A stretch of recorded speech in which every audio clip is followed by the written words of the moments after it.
In mid-September of 2016, at the Glacier Park Lodge in Montana, a special event was held to advance transboundary conservation worldwide. So welcome to this part of the world. Welcome to the Rocky Mountains. Welcome to the middle of North America. Hands Across Borders brought 50 leaders from 6 continents to exchange information, learn from each other, and build relationships of trust and solidarity. I'm Sean Johnson. Hi, Gary Taylor.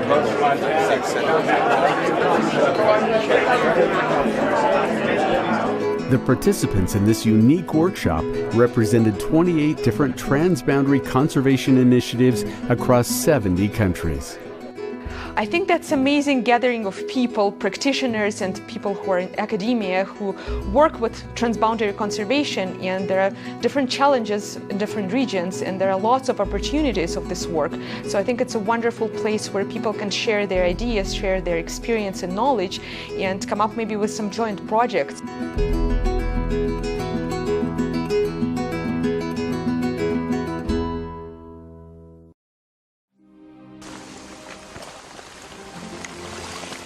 In 1932, at the urging of progressive park rangers and Rotary clubs in Alberta and Montana, the U.S. Congress and the Canadian Parliament designated Glacier National Park and Waterton Lakes National Park as the first international peace park in the world. Since that time, it has served as a symbol and a catalyst for this type of transboundary conservation around the world. Waterton-Glacier is an inspiration to the world because it's the first peace park. And it represents a civil society initiative that came from the Rotarians in Alberta and Montana to say our two countries ought to be together on the management of this park and this shared landscape. As such, it's turned out to be something that has mattered not only to North Americans but to the world. The idea that making peace with nature conservation helps bring out the best in us as humans. You know, if we look at Waterton-Glacier International Peace Park today, I think what you see is that seamless cooperation, collaboration of activities, whether it's visitor activities, leading hikes, whether it's search and rescue, whether it's dealing with fires, whether it's, you know, just the whole range of things that involve running national parks and taking care of visitors. But I think what's going on now is that I think Waterton-Glacier are trying to step forward and say, here's how we build on that legacy. Here's how we move forward in terms of sharing what we've learned, sharing our best practices to this bigger world of transboundary conservation. Waterton Glacier was the first of its kind. Now, 84 years later, the Hands Across Borders events provided a practical as well as inspirational opportunity to model best practices and create guidelines for peace park endeavors the world over. Transboundary conservation is essential in today's world because of connectivity, because nature, as that's normally said, nature knows no boundaries. So if you have a political boundary, it doesn't mean that nature stops there.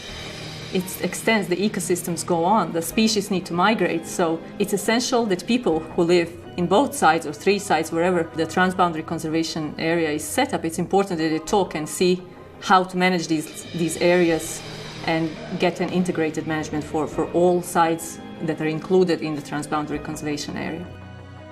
Today, more than ever, border regions are coming together to promote and support livable communities, vibrant economies, and healthy landscapes. This conservation work helps promote peace and cooperation, while also highlighting the past, current, and future roles of Indigenous peoples as the first stewards of these critically important environments and ecosystems. Transboundary peace parks are a practical mechanism for conflict resolution, reconciliation, and cultural interchange in transboundary regions. Hands Across Borders was an extraordinary effort to showcase diverse initiatives for the purpose of inspiring further action and building capacity. We need to make peace with each other and need to make peace with nature. That's why we need peace parks. Simple as that.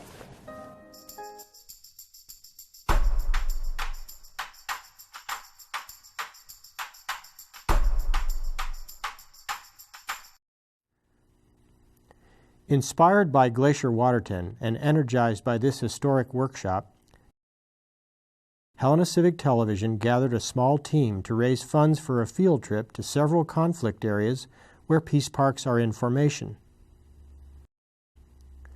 With support from friends and foundations, we then launched a successful crowdfunding campaign. Parks are peaceful places. In many cases, borders are not.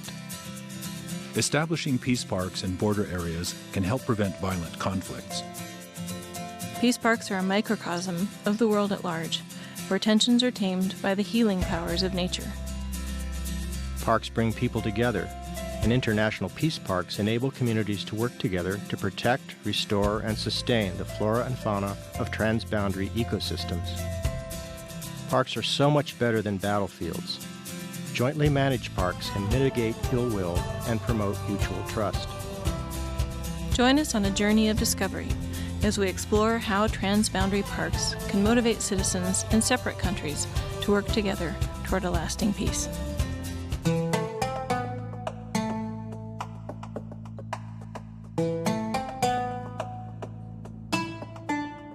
Istanbul served as a launch pad to get oriented to the look, sounds, smells, and admixture of cultures in this part of the world.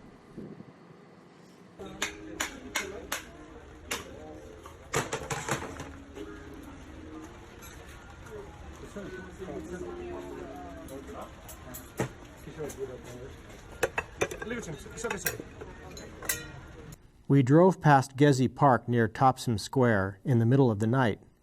No urban domestic peace park there, rather the site of the Turkish government's violent crushing of demonstrations in 2013 against converting the scant bit of greenery into a shopping mall.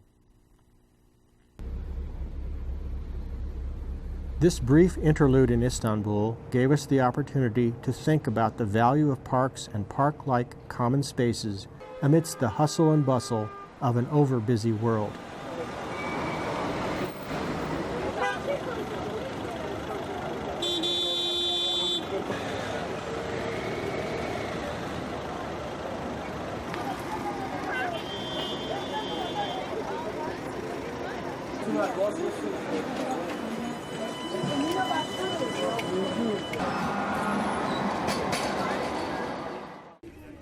We discovered that the large park near the Topkapi Palace is a well-established refuge for people and birds at the historic crossroads of East and West, Asia and Europe, that is Turkey's largest city.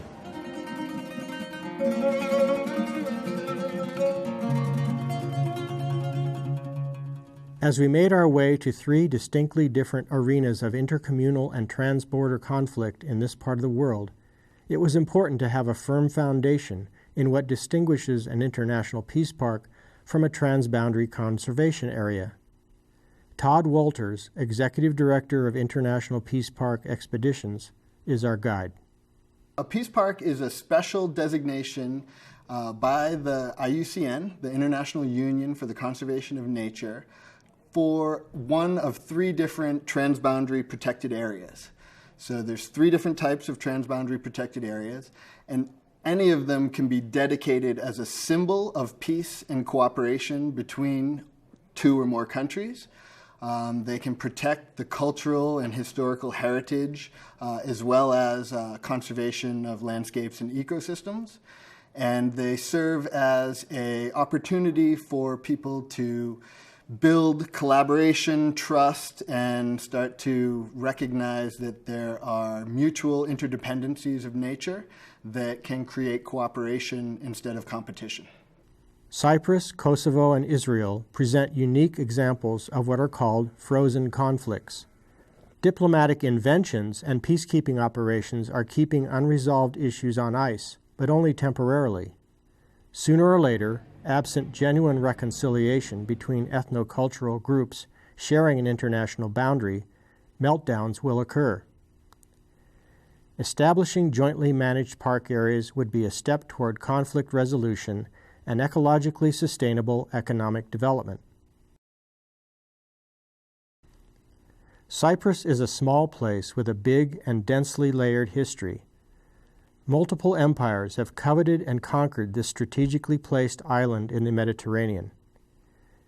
In the early 1960s, Cyprus was a place of intense destructive violence. A failed attempt to be absorbed by Greece was followed by an invasion from Turkey. Cyprus has been a divided island ever since. Nicosia, the capital city, is also divided. The United Nations has deployed peacekeeping forces on Cyprus for more than half a century. Aleem Siddiq is the spokesperson for the UN mission on Cyprus. We have three main tasks here in Cyprus. Number one is to prevent a return to fighting. This is a frozen conflict that remains unresolved with opposing forces on either side of the buffer zone. And the United Nations has an important role in maintaining the military status quo. In fact, it's our most important priority.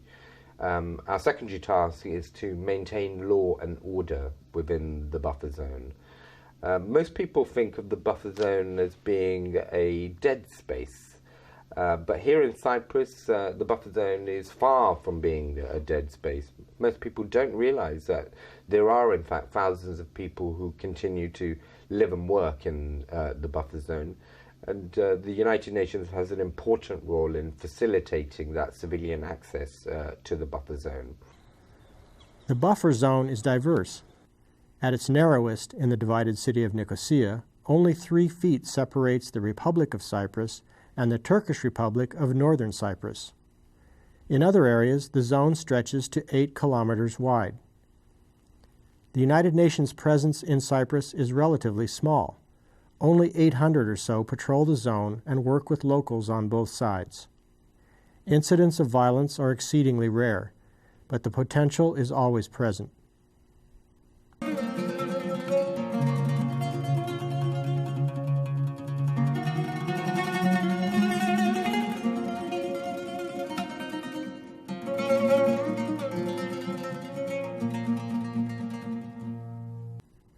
Intercommunal dialogue is a daily reality at the Home for Cooperation, even if high-level negotiations are stalled.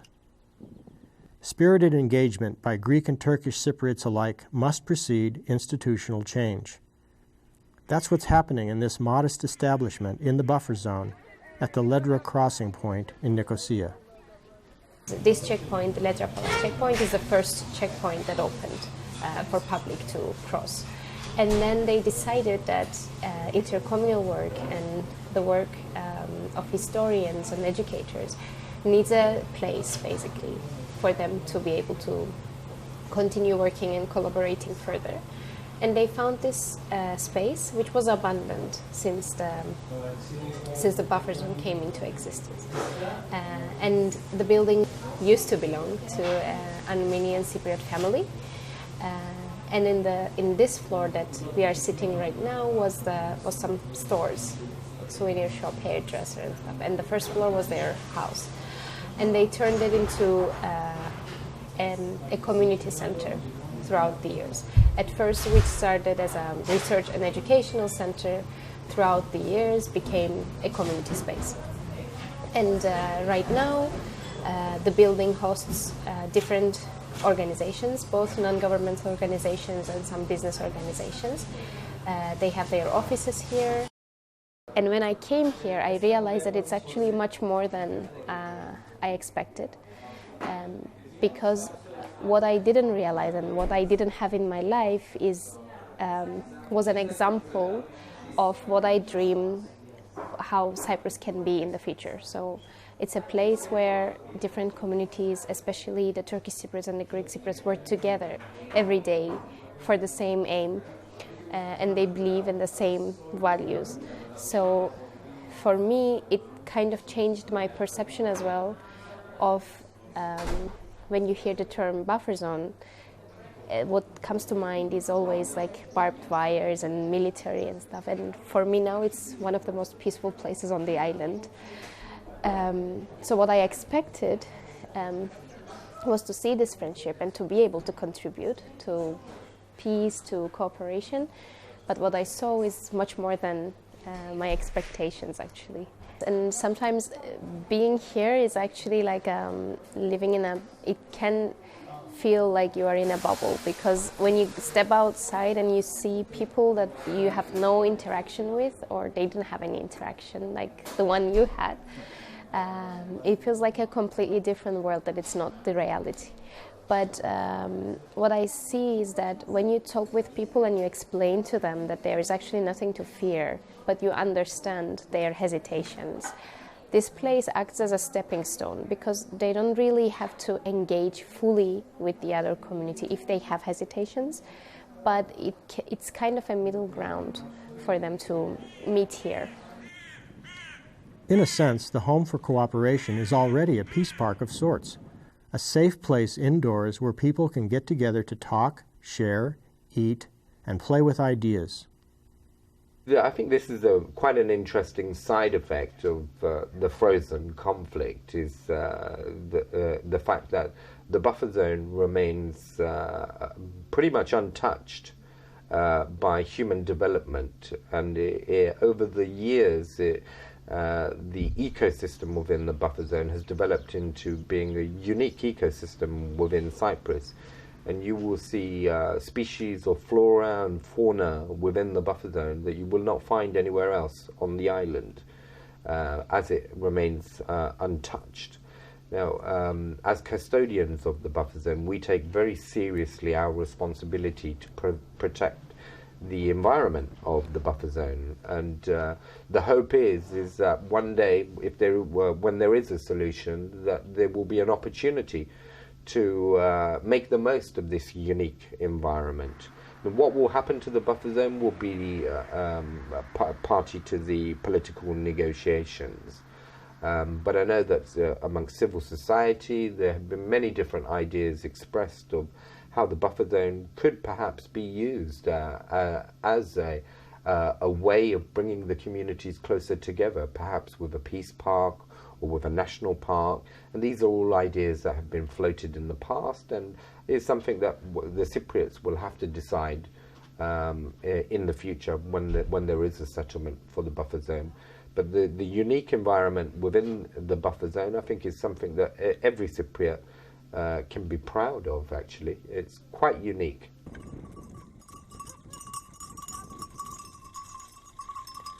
The buffer zone includes a lot of landscapes and life forms, wild and domestic, and outside the restricted area, nature abounds. There are some 140 flowering plants that can only be found on Cyprus. The island has several unique bird species as well. There are some other unusual animals, such as the mouflon sheep, which we didn't see, and some truly exotic creatures like these at a roadside chapel. Near the Ledra crossing, there is actually a park that used to be militarized.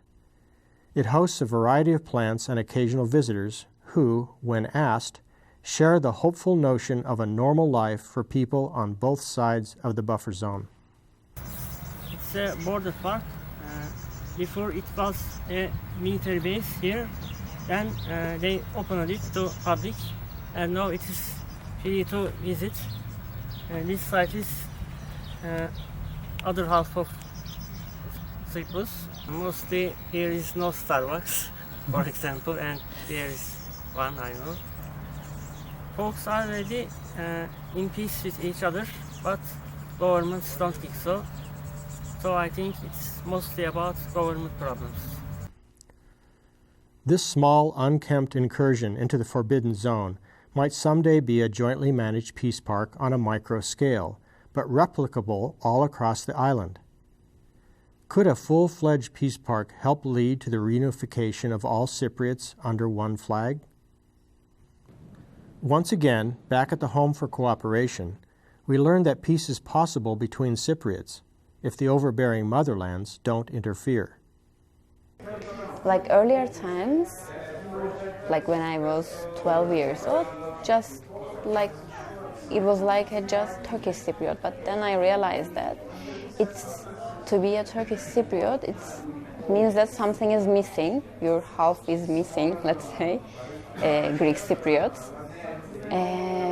Some people, some Turkish Cypriots, call themselves, we are Cypriots. Maybe in the future I will call myself I'm Cypriot, but now I'm calling myself I'm a Turkish Cypriot because there is a division right now, and it has been a long time. In earlier times, I haven't had any Greek Cypriot friend who was visiting me in my house, but now I have. So this means that it's gonna go like this, like deeper and deeper, closer and closer. So one day maybe my child will marry with another Greek Cypriot child. And it's gonna go like this. Like now we have marriages, but they are few. It's going to be change. Aytunç and Andreas are a gay couple, one a Turkish Cypriot from the north part of the island, the other from the majority Greek independent republic. As such, they epitomize the seemingly casual courage that can bridge political chasms and cultural divides. We met these guys in Nicosia, the world's last divided city. I was born in 1982. Until I was 22, I almost never saw the face of the south out of Cyprus. And you know, you don't see the people, you don't talk to the people, you don't hear the language, you don't even know how it looks, but it's just 5 minutes away from you, and it's the same land, and you can't cross.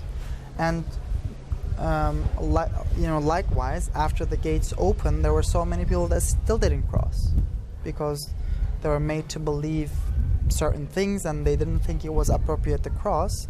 So, or perhaps they just didn't have an opinion, but they just didn't feel like it. And it's just interesting to think that 5 minutes away from you, there's a totally different world, different community that speaks different language, has a different religion, different ways of doing things, and you don't get in touch with them. Just one border for 20, 30, 40 years separates you, and yet, when the gates open and you see each other, you actually see that you actually don't have as many differences as you think you do. I think unless you, it's also specifically to Nicosia as a city because it has this separation. I think people from abroad might romanticize a little bit the situation, or sometimes they might see it much more worse than it is actually. So I think actually living here gives you all the aspects and the little details.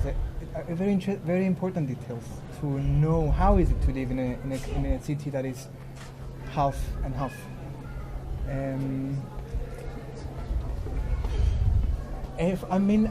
When I'm traveling abroad, for example, and I see people, they don't even know the history about it. They just know that Nicosia is like split a little bit into pieces. There is a much more life and actual life here going on that they're not aware of, and it's natural. I mean, they're not living here, so I'm not complaining about it. But yes, I think those little details that are happening here, and someone from abroad cannot just mentalize or see.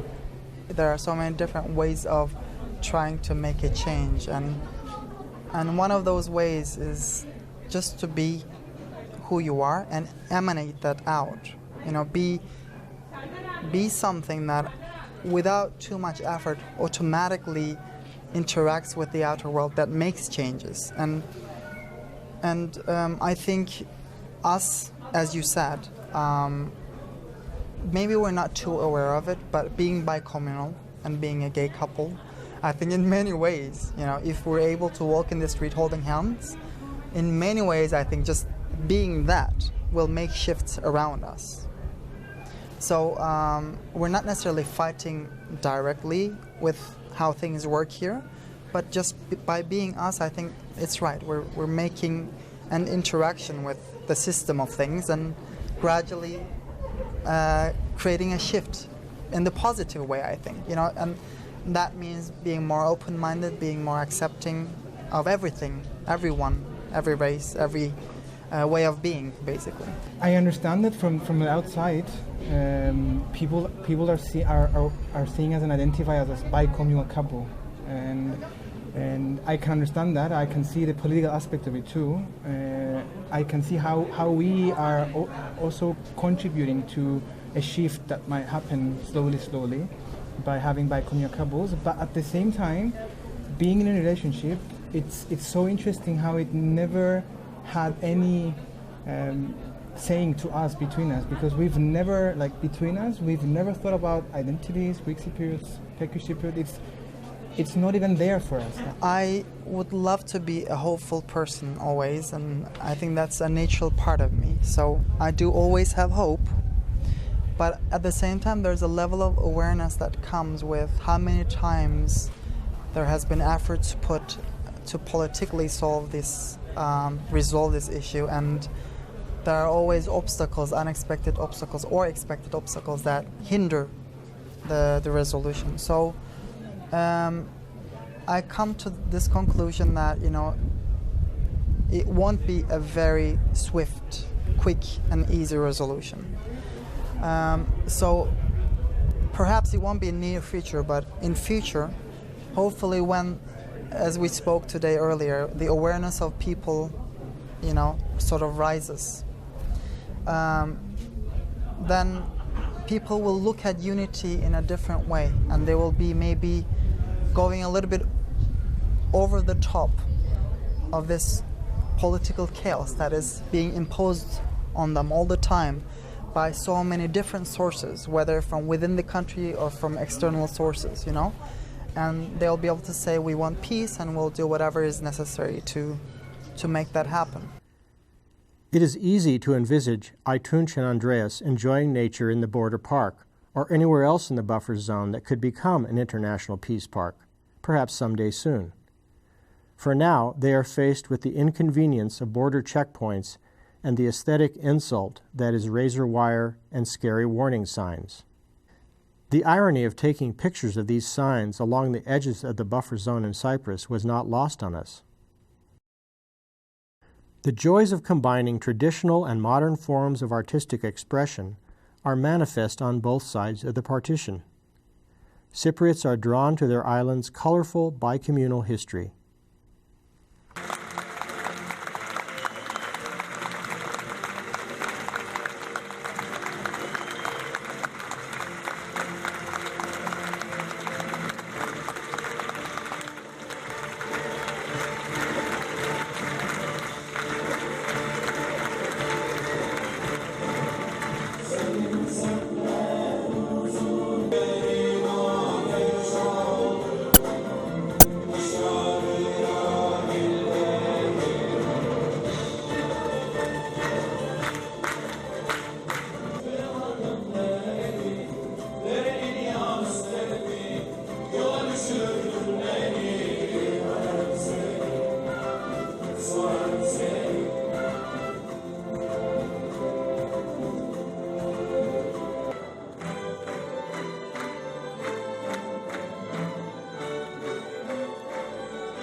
Kosovo is a tiny country with a deep sense of destiny.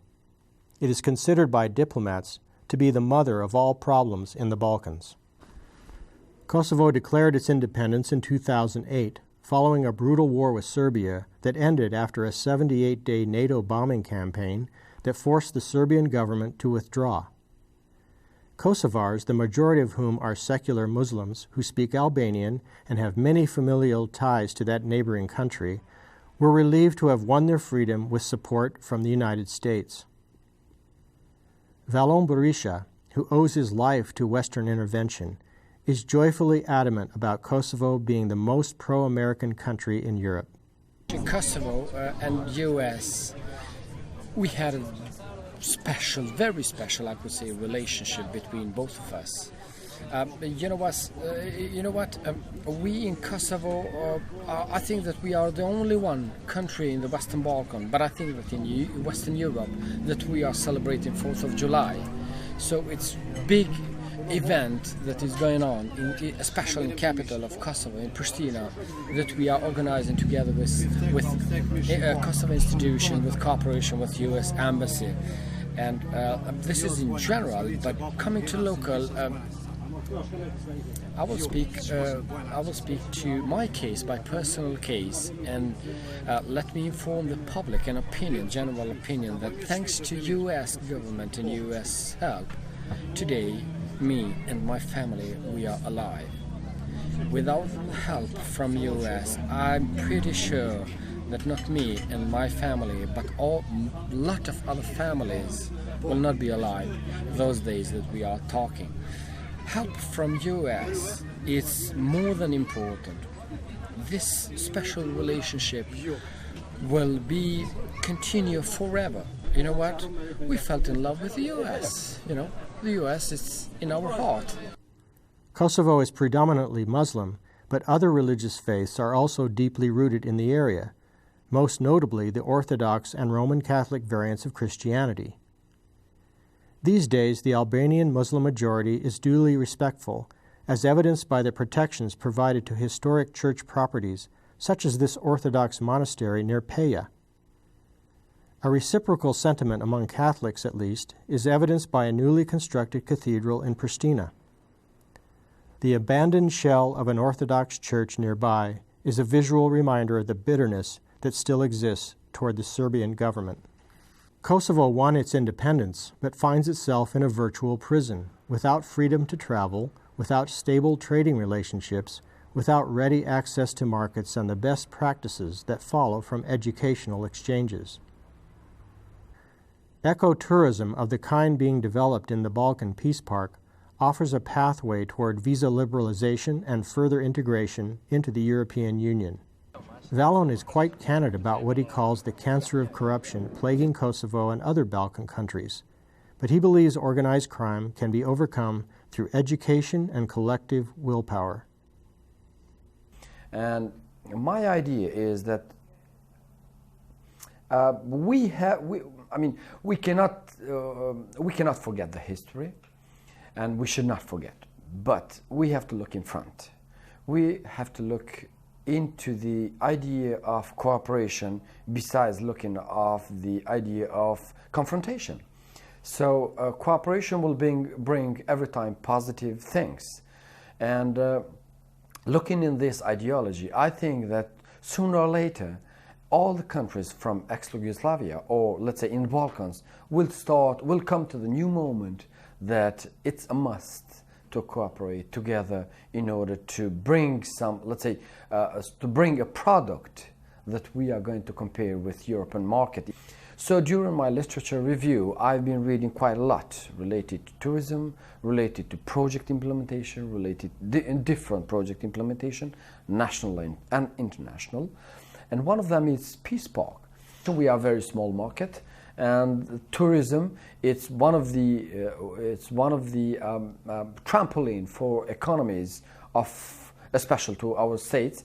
But speaking in locally in Kosovo, tourism, even that was not invested enough money in this industry, I still see the light in the end of the tunnel, that tourism is very good trampoline for our economy, especially to local economies of the family.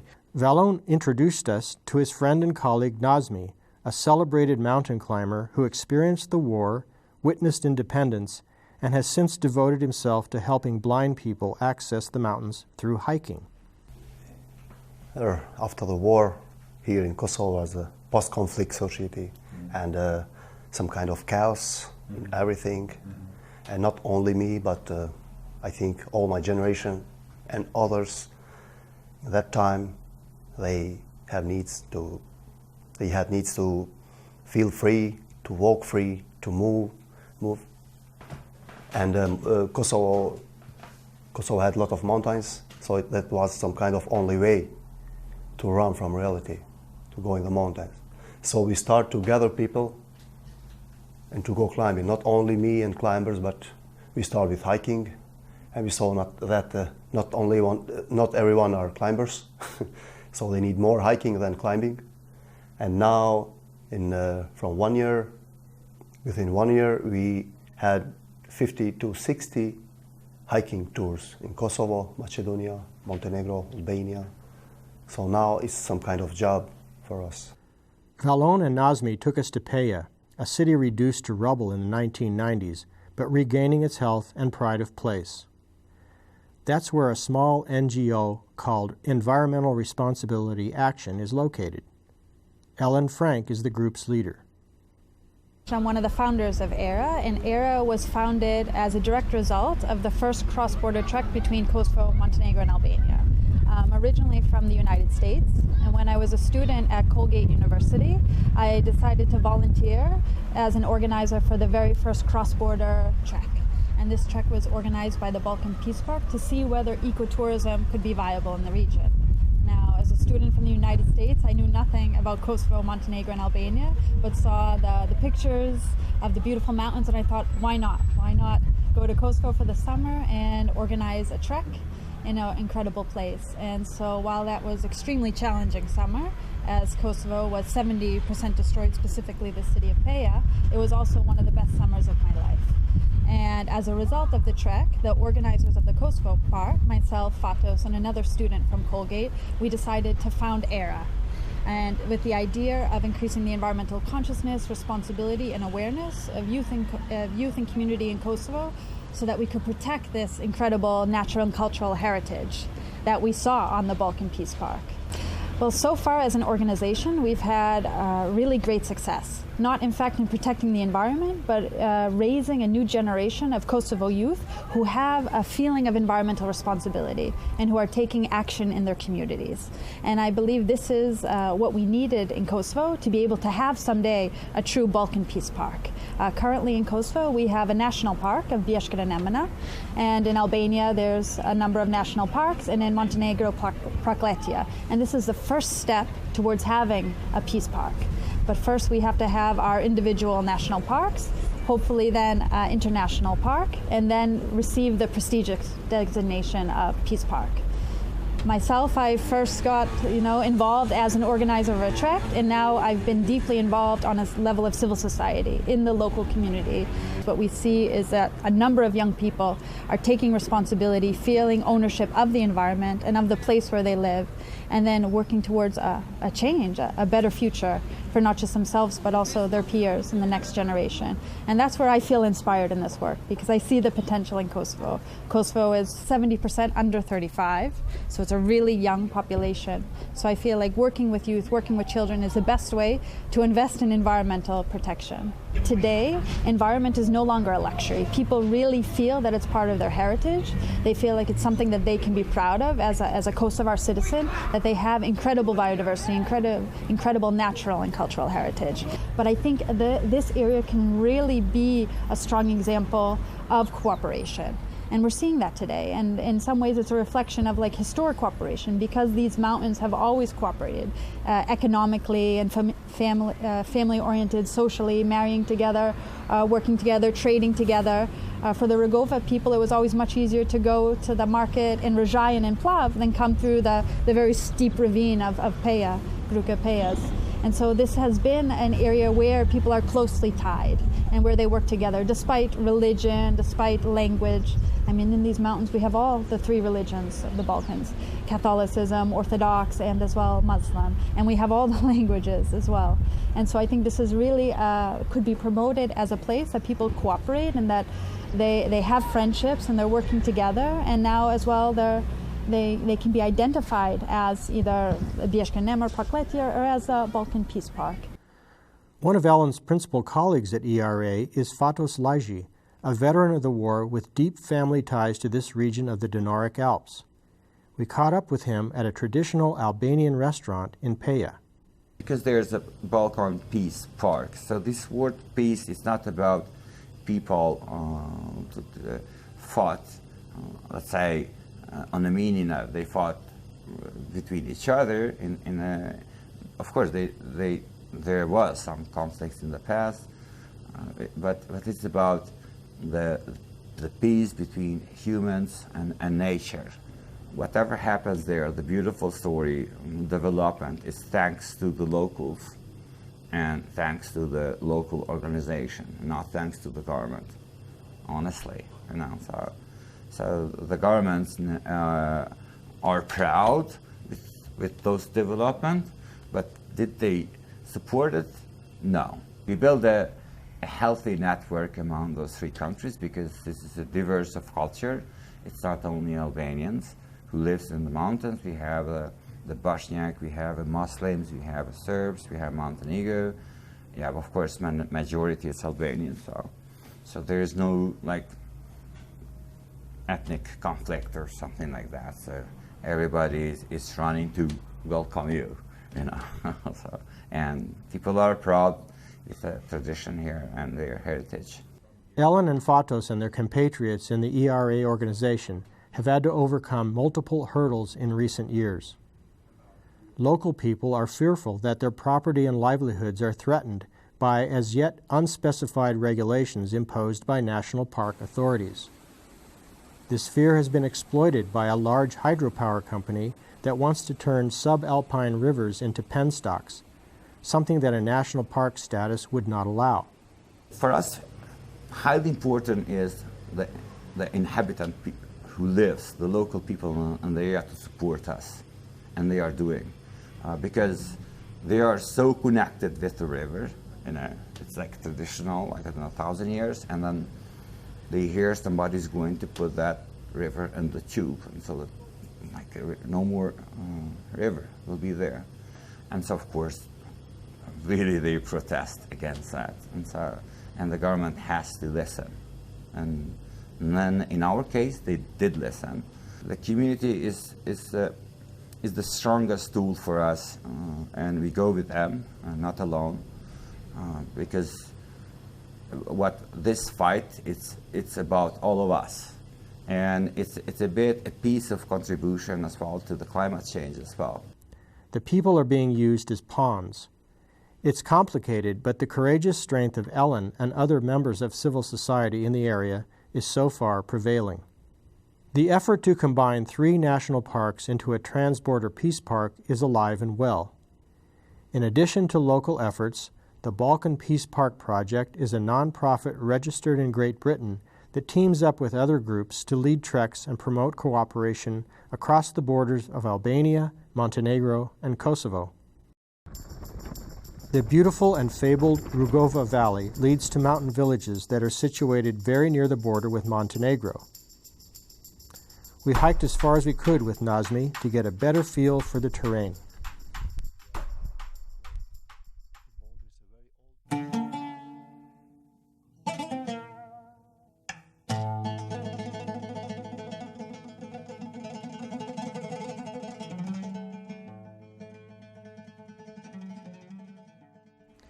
Advocates for the Balkan Peace Park have pushed back against efforts to develop hydropower in the accursed mountains.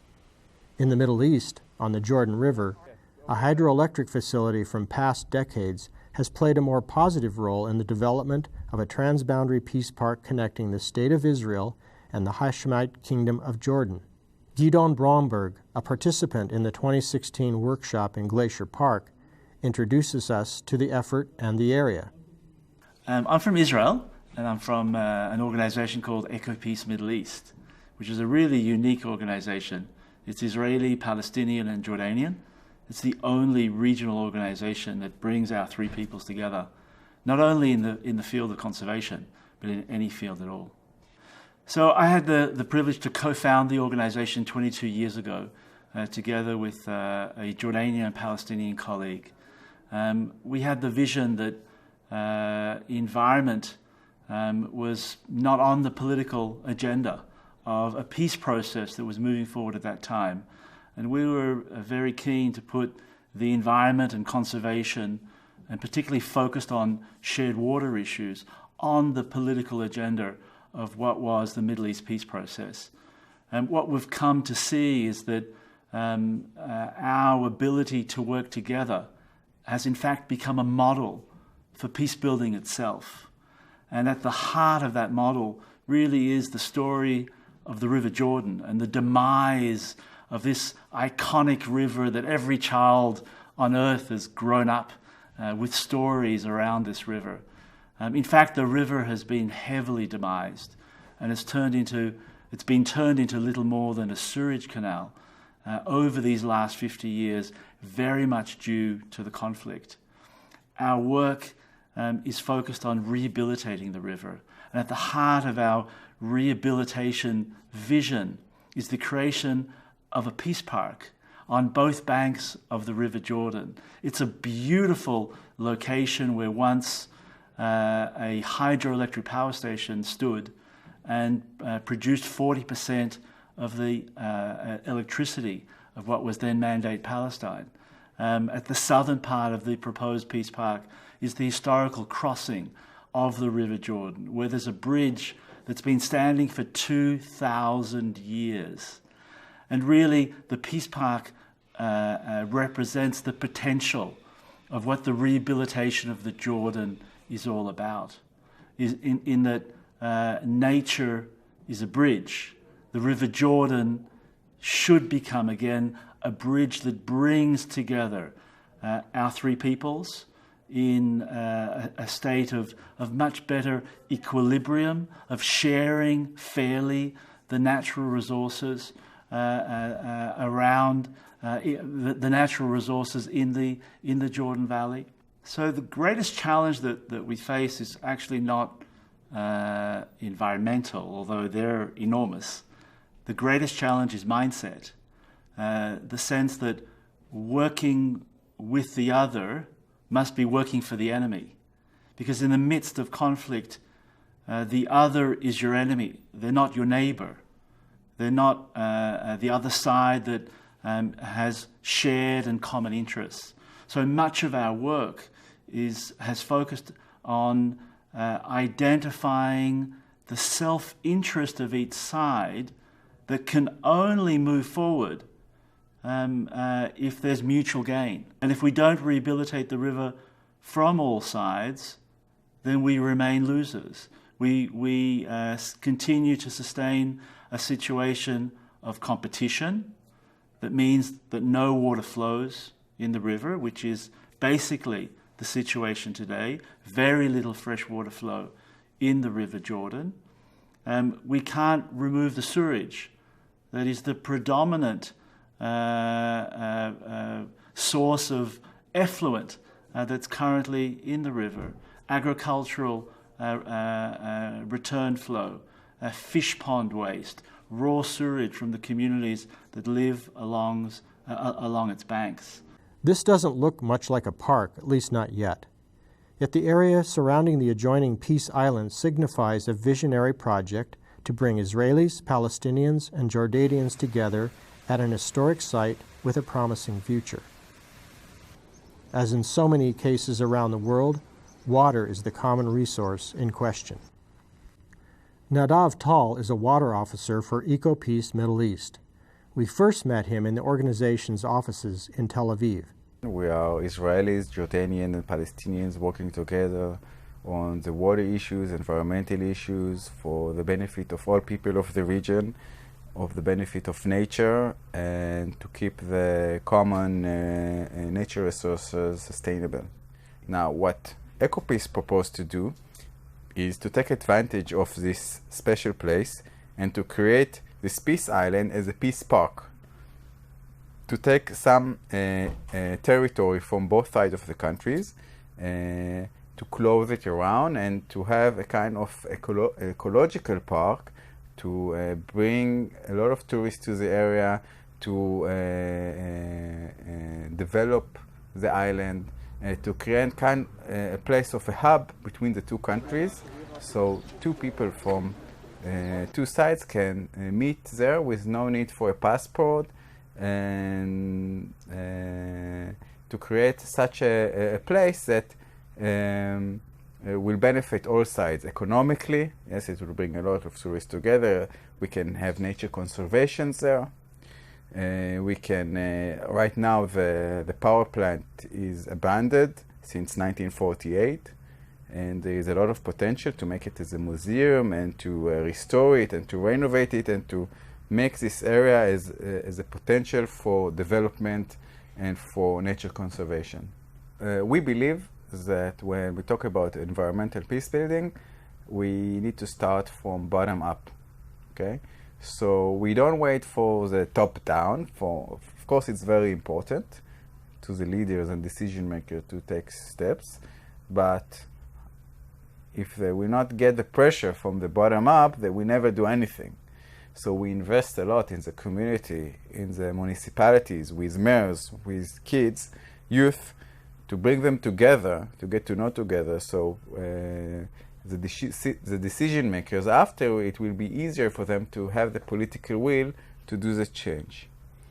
Moreover, maybe one of the youth that we are working with eventually will become, when he will be a grown-up, to the decision maker table, and he will remember his activities with EcoPeace, and then the change will start from there.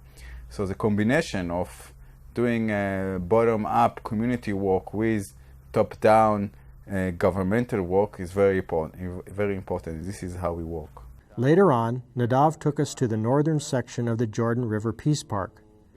This expansive site was formerly a large-scale hydroelectric plant that supplied 80 megawatts of power to residents and farmers in the area. The river was flowing strong back then. The plant was abandoned after the first Arab-Israeli War in 1948. This property has been in limbo ever since. Technically, it's Jordanian territory, but Israel has had de facto control. A peace treaty between the two countries in 1994 created the opportunity for a peace park. I want to show people this area to make more awareness to the special arrangement, because it's very important for the regional council here, because farmers are practicing the land, tourists are coming, and it will be a great loss to the area if this arrangement will not continue. We in EcoPeace saying we can take advantage of the situation now and reevaluate the whole thing. Maybe we can do something even better and do the peace park. And if we don't want to call it a peace park, you can just call it a park, you know, just a common park between the two sides. It can start mainly special arrangement like today, but in the future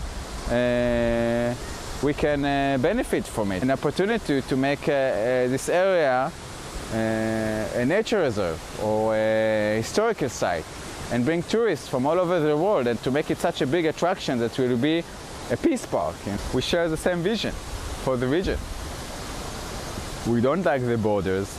We want to see, we see this water. This water that we see under us started in Syria, okay? It takes them about a day to get from Syria until here, okay? So they're crossing the border, they don't see the border, so why should we? You know, we want to see this, you know, it sounds naive, but if people are always very doubt, they say, who you were working in Jordan with? Do you have anyone to work with Jordan? So I say yes, and then I'm taking them to Jordan. They meet my colleagues and they come very surprised. They say, we didn't know there are Jordanians who are so open-minded and willing to work on nature conservation like us. Yes? Ignorant, you know, this is our biggest problem. Peace Island was once a scene of extreme violence. In 1997, a Jordanian soldier opened fire on a group of Israeli student visitors, killing 7 and wounding another half dozen. The incident, known as the Peace Island Massacre, is memorialized here at the northern gate to the Jordan River Peace Park. It serves as a poignant reminder that this is still a conflict zone. The same can be said of these young Israeli soldiers visiting the park with their weapons, and the military helicopters overhead on a trajectory toward the Golan Heights. Our team's general attitude of willful naivete almost got one of us in trouble. Chris crossed the border into Jordan innocently and was admonished by an Israeli soldier. We had a laugh, but quietly acknowledged that this simple mistake could have triggered a minor league international incident. Yeah, so I just was sort of taking some photos of both sides, and I thought there was a beautiful portrait of the King of Jordan over there on the archway. luckily Nadav said, Chris, you need to come back. So after turning around, a lovely Israeli soldier also informed me that I needed to come back. So I did. On the same day that Nadav gave us a tour of the proposed Peace Park, his boss, Gidon Bromberg, was addressing for the first time the United Nations Security Council. It was an extraordinary occasion.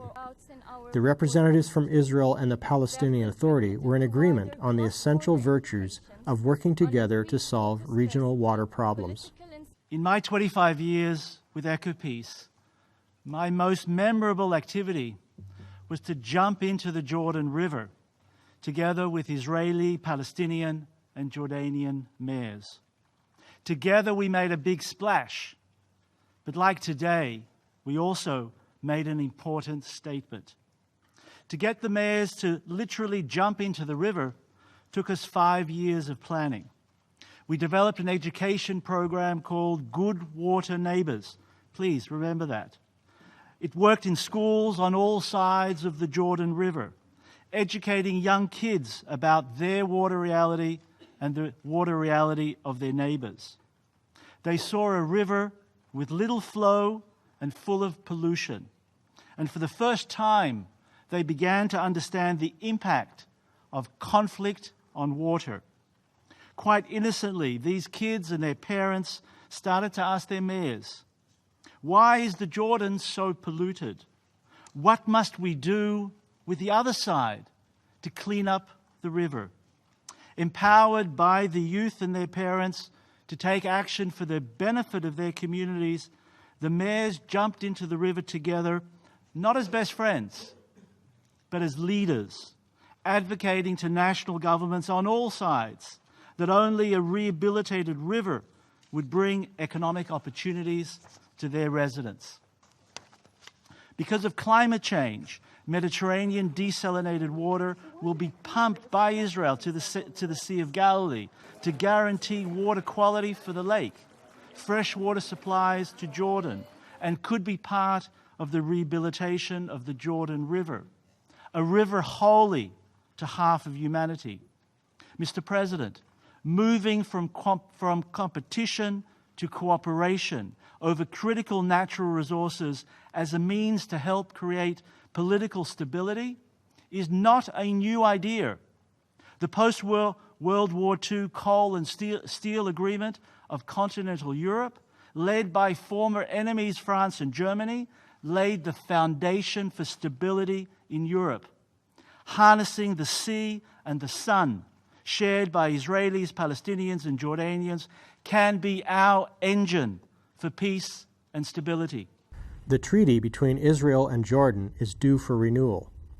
The future of the Jordan River Peace Park hinges in large part on political developments in Amman and Jerusalem, the respective national capitals. The forward thrust of EcoPeace Middle East and other groups in the region depends on deeper underpinnings of shared values rooted in history. The historical and political context of this and every international peace park endeavor matters greatly. Just as the Jordan River has symbolic importance in Judaism, Christianity, and Islam, Jerusalem's Old City is the foremost pilgrimage site for people devoted to the three monotheistic religions rooted within these walls. Outside the Old City, Jerusalem is a place where diverse cultures mingle without melding.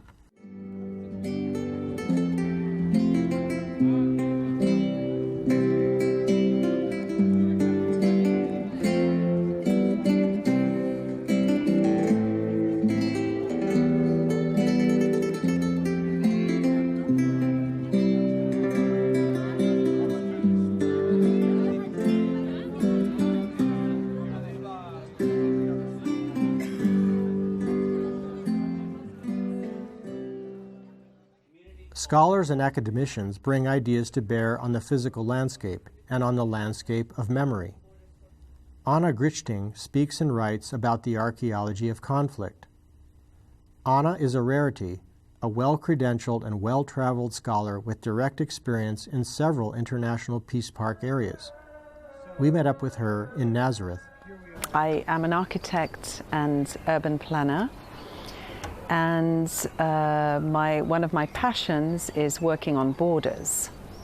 I also work in sustainable urbanism and landscape design, so looking at planning from a landscape perspective and considering things like biodiversity in the planning, and also a sort of bottoms-up approach to planning. So participative planning is important, but also a planning that starts from the landscape. I look at things in a very interdisciplinary way, so I think urban planning is already very interdisciplinary. In the Balkans, I was teaching the summer course, the environmental peacebuilding summer course in the Balkans with Todd Walters.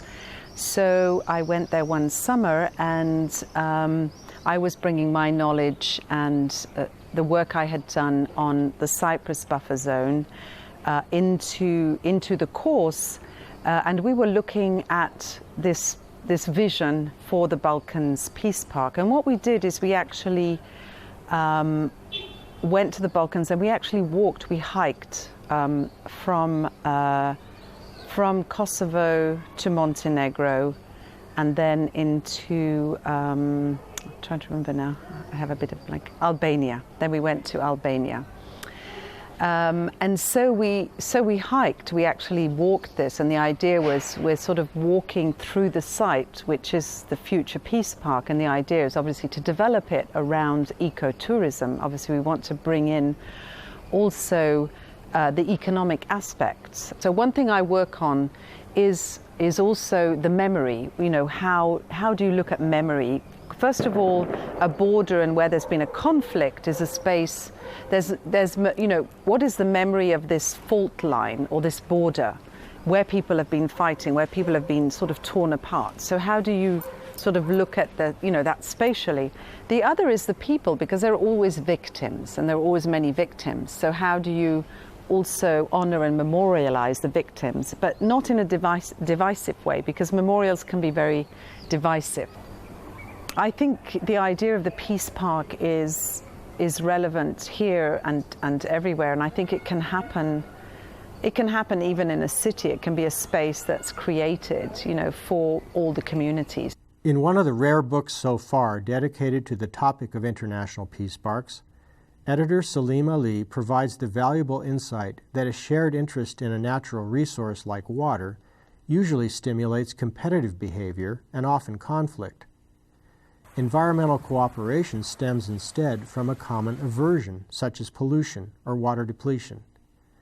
This is the kind of creative and practical thinking that underpins progress. Where to next?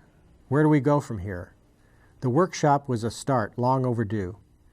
We entered into this journey mindful of our lack of expertise, conscious of our purposeful naivete.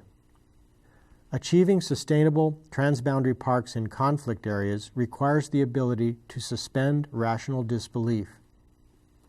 In the Middle East, the Mediterranean, the Balkans, and in other troubled places, learned people insist that societies face a lamentable choice.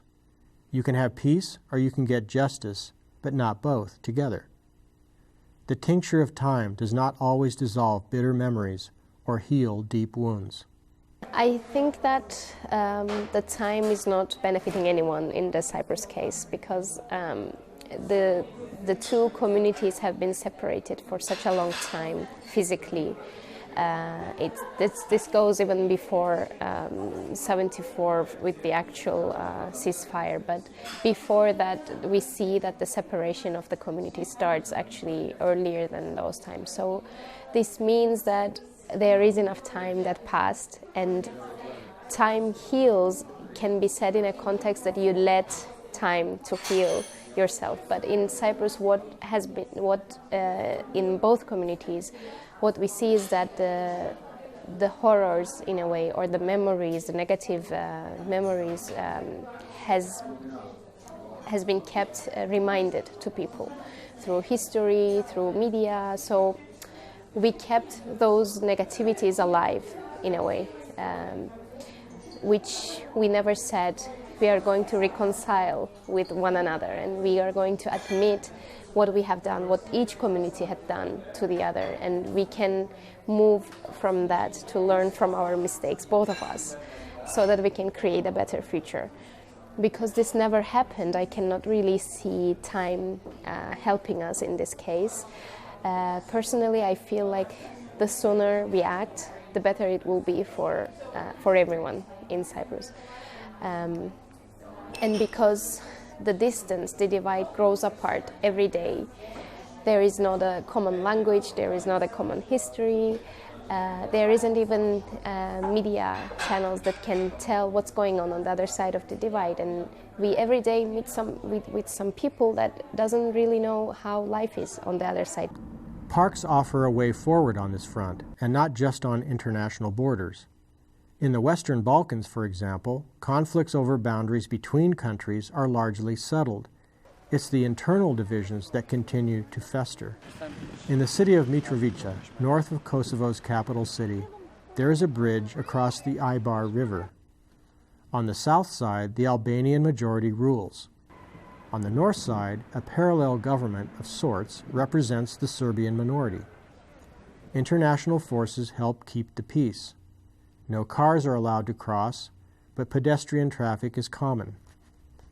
Might this bridge and the area adjacent to it be made into a peace park commemorating the resolution of the bicommunal issues that caused Kosovo to be a frozen conflict? Kosovo is the youngest country in Europe. The future of international peace parks is largely in the hands, hearts, and minds of young people. The role of youth is critical here, in Cyprus, in the Middle East, and so too for the future of Waterton-Glacier International Peace Park. I imagine that people from all over the world will want to visit this place, will be able to recognize this place, the iconic gorge of Rogova Gorge or Bogice, the transboundary area, as I can. When I see those, they're very iconic for me, and I feel as that they can be iconic for the world as well, as representing incredible natural and cultural heritage and in biodiversity. And so I still believe that this is an iconic place to visit that the world can recognize, and that we would work together to not lose.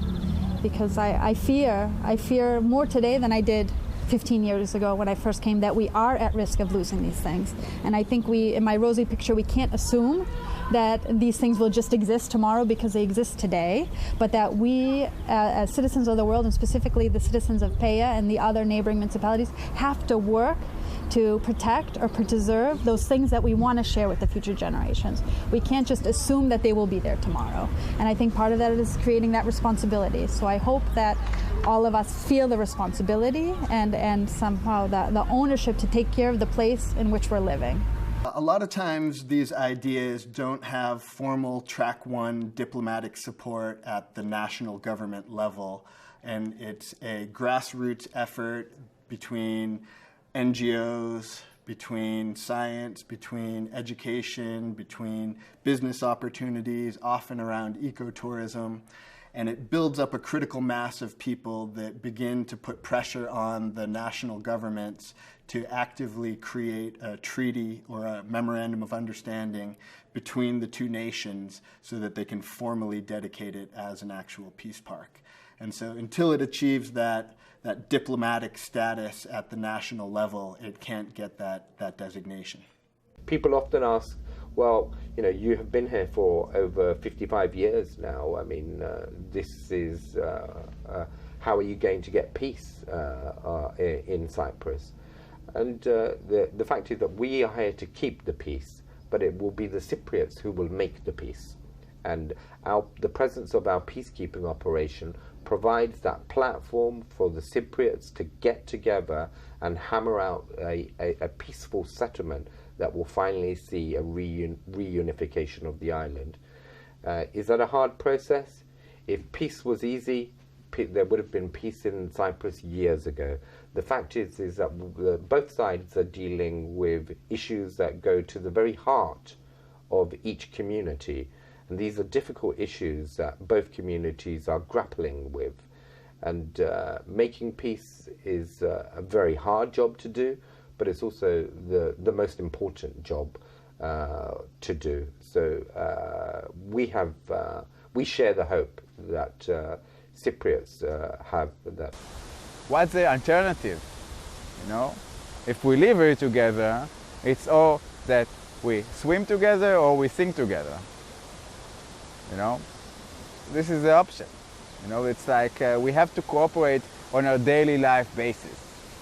If we wait until we solve the conflict, we will suffer. We will sink. That we insist on being winners. And when we come here and we look at the development that's taken place, both at the conservation level, but also at the prosperity level, well, we refuse in the Middle East, Israelis, Palestinians, and Jordanians together, we refuse to remain losers. That we're going to create the first peace park in the Middle East as a symbol for success, for rehabilitation, for conservation, but also for our shared prosperity. I basically feel like we're all people of the earth, basically. So I don't feel like just because I was born on this land, I should feel like I should fill my head with all the historical and the political past, but not necessarily the correct, the true, the authentic past that they're giving us, but all the misinformation that they're trying to fill us with in order to sort of pit us against each other. So I'd like to sort of just not be part of politics, be part of the complications that come with these kind of areas. For instance, Cyprus is one of them.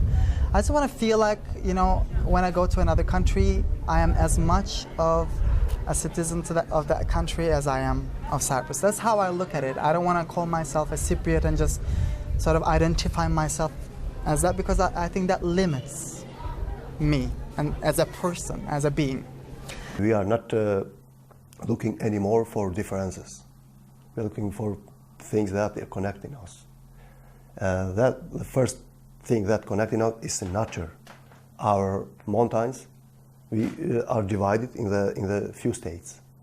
So Macedonia, Kosovo, Albania, Montenegro, and now we must work together, because touristic roads, touristic paths, they are crossing the borders. They are old paths.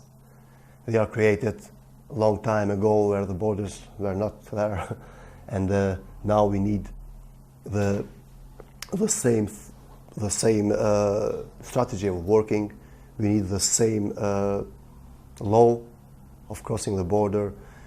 We need to see like erasers. We need to see this like erasers, not dividing things. We have a lot to do. I think we need to create, a future which is sort of going beyond the Anthropocene, where we see ourselves as a center of the environment. We started this journey in Waterton-Glacier International Peace Park. Rotary clubs in this transboundary area in Western North America set the stage for the U.S. and Canadian governments to act decisively in the 1930s. Among many iconic species, bears and bison best symbolize the interconnections of people and nature in a shared ecosystem with very deep roots in history. Let's imagine international peace parks sprouting up all across the world. Imagine a flowering of transboundary ecosystems, an efflorescence of bicommunal reconciliation. We can go even further. Imagine this. "Let's go peace parkin'" is a refrain for future visitors to planet Earth.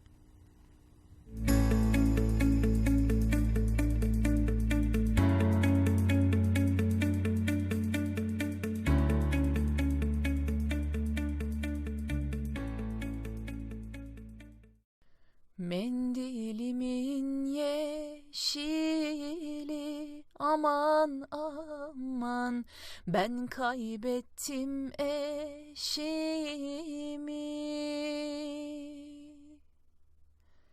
Al bu mendili sende kalsın. Sil gözünün yaşını.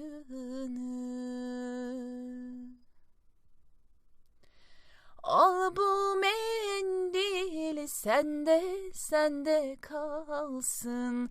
Sil gözünün yaşını.